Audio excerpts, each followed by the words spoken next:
Bonjour à toutes et bonjour à tous. On est le 13 novembre 2020 et j'espère que vous portez bien malgré quand même la situation grotesque dans laquelle on se trouve.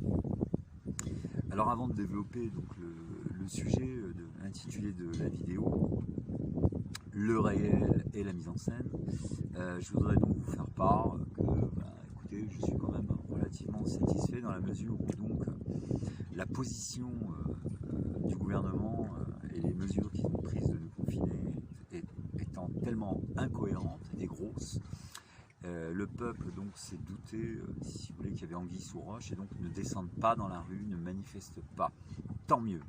Comme ça, si vous voulez, ça évite évidemment les troubles et ça évite aussi aux frères musulmans d'envoyer leur idiot utile pour canarder les Français. D'ailleurs, on se demande encore qu'attendent donc les enquêteurs pour s'occuper donc de cette secte, les frères musulmans, qui sont une création de l'ordre mondial des jésuites.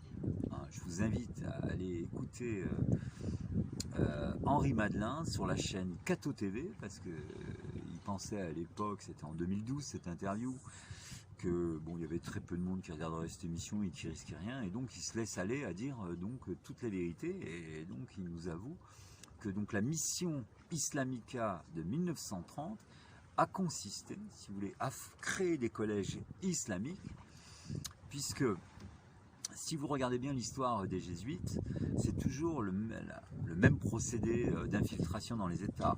Ils s'infiltrent à l'intérieur des États, créent leurs collèges, et si vous voulez, viennent convertir la population locale, les autochtones, à leur idéologie.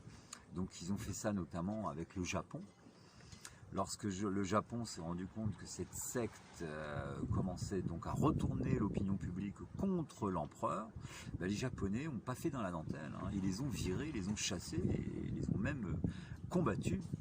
Voilà. Et ça, donc les jésuites, si vous voulez, sont des spécialistes d'infiltration à l'intérieur des États par le biais des collèges. En France, vous avez Sciences Po, sciences politiques, où tous les journalistes et tous les politiques sortent de la pouponnière de Sciences Po. C'est une création des jésuites.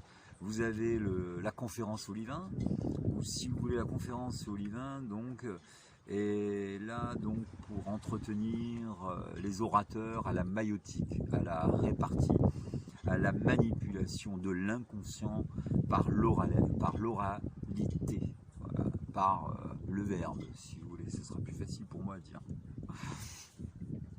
Voilà. Donc ça, si vous voulez, les Français commencent donc maintenant à prendre conscience. Évidemment, j'aurais souhaité que les gendarmes sortent de leur hypnose, mais si vous voulez, dans cette corporation-là, tout est basé sur l'obéissance. Bien. Et tant, si vous voulez,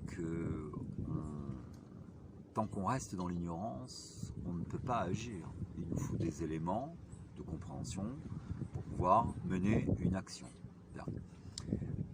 Actuellement, donc, l'état-major de la gendarmerie, évidemment, qui est corrompu, puisque si vous voulez, chez eux, j'ai regardé un petit peu les affaires qui se passent à l'intérieur de cette corporation. Il y a des officiers, des capitaines de gendarmerie qui se suicident ou qui sont suicidés. Si vous tapez les affaires des gendarmes suicidés sur Internet, vous comprendrez donc, si vous voulez, que cette hiérarchie, la hiérarchie de la gendarmerie est corrompue. Voilà. Mais nous savons, dans la dernière vidéo, j'ai donné la parole au général Renaud, que Vichy, le gouvernement de Vichy, a fusillé 11 000 gendarmes résistants au cours de la Seconde Guerre mondiale. Bien. Nous savons que Pétain est jésuite, que De Gaulle est jésuite. C'est ce qu'on a toujours dit, les jésuites sont dans tous les camps pour pouvoir fomenter les conflits et amener donc au chaos. D'accord ? Les gendarmes donc aujourd'hui connaissent l'identité des criminels et des fomenteurs de guerre. Voilà, ça c'est la vérité. Alors c'est tous les gendarmes actuellement donc font serment de ne plus jamais subir, d'accord, hein, de ne plus jamais obéir à un État despotique. Bien, Macron est jésuite, et la plupart tous du gouvernement sont jésuitisés. Bien.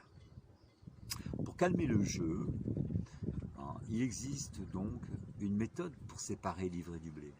L'IRM cérébrale et la neurologie devraient avoir aujourd'hui la parole.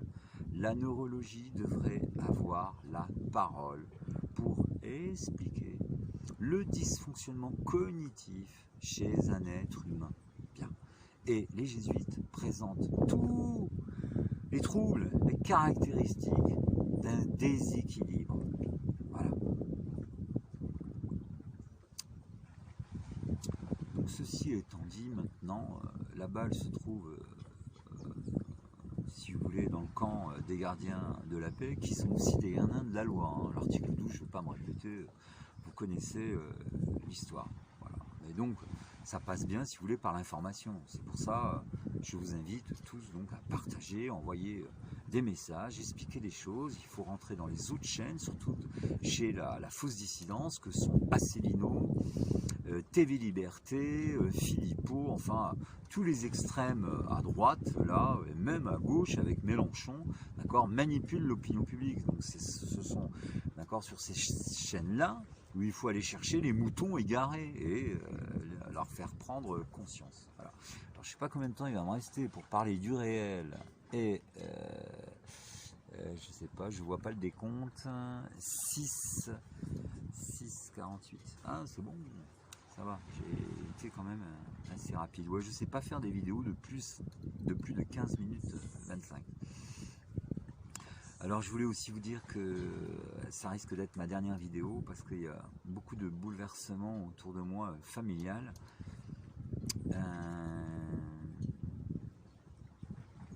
Parfois on découvre des vérités voilà, qui font mal, surtout quand ça vous touche de près. Je vais devoir agir, certainement bouger, donc je ne sais pas si je vais pouvoir continuer à vous informer, à discuter, à vous faire partager de mes ressentis. Voilà. Alors actuellement, donc la vie des hommes, donc c'est une mise en scène, une mise en scène. Alors qu'est-ce que le réel? Ben, le réel, c'est ceci. Là, je vous appose l'image. Regardez bien. Voilà. Et qu'est-ce que voit donc un inconscient, hein, comme moi? Parce que moi, si vous voulez, je regarde aussi le revers de la médaille, hein, je regarde de l'autre côté, de ce qu'on ne voit pas. Et voilà donc ce que je vois quand je vois ce troupeau-là. Voilà ce que je vois. Et je suis conforté donc par mon idée, hein, puisque aussi le guignol là, de l'autre côté de l'Atlantique ironise aussi sur leur sort en disant que le club des pingouins se termine bientôt. Donc s'il se termine bientôt, c'est qu'il prépare évidemment la guerre. Voilà, ça va de soi. Alors, pourquoi, si vous voulez, le pingouin? Parce que là, en fin de compte, la conscience, elle a singé à l'avance ce qu'allait devenir l'homme.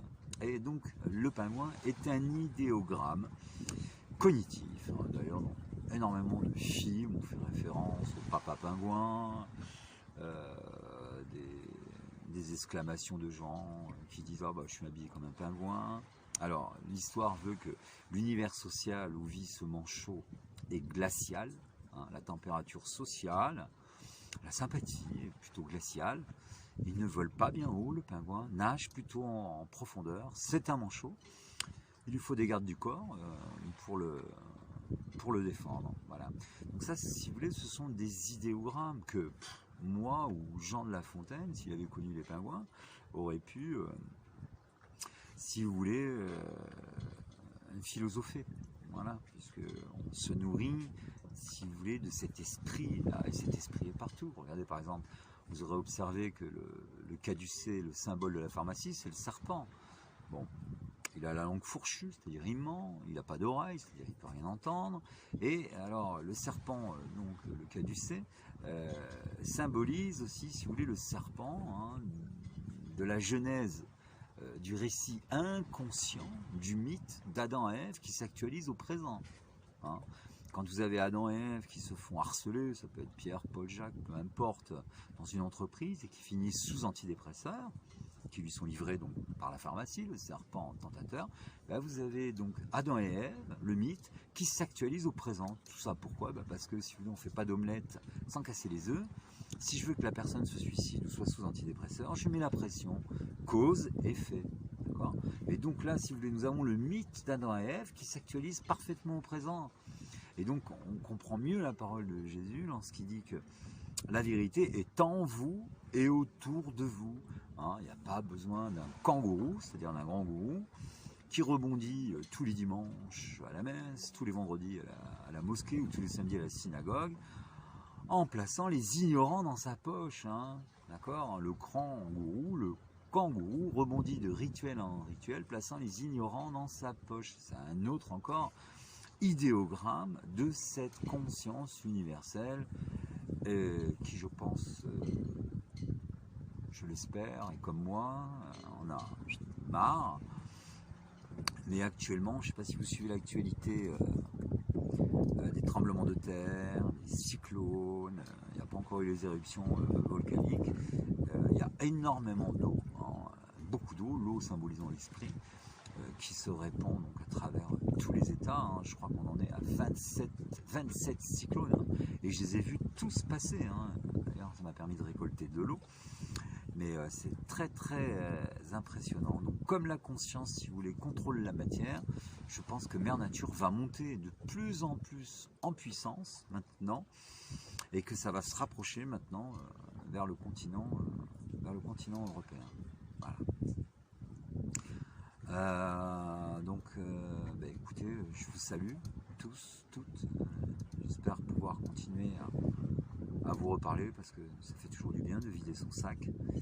Et je vous laisse avec un ami, notre ami à tous, voilà, que j'aime beaucoup. A plus, je vous embrasse.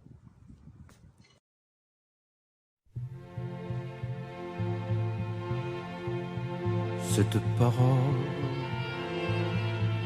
que j'attendais sans te connaître, que j'accrochais à ma fenêtre, qui traînait pas dans les affaires des gens qui me faisaient la guerre. Cette parole qui met dans mon vocabulaire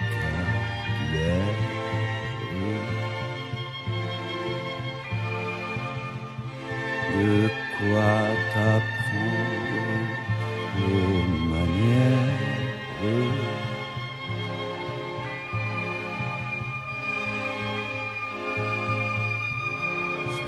Cette parole.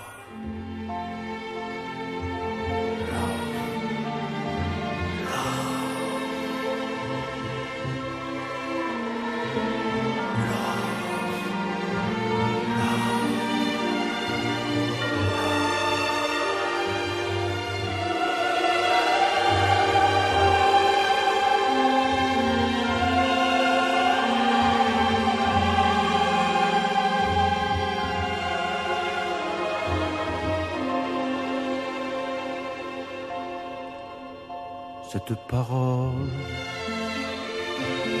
qui traîne au nez des catastrophes,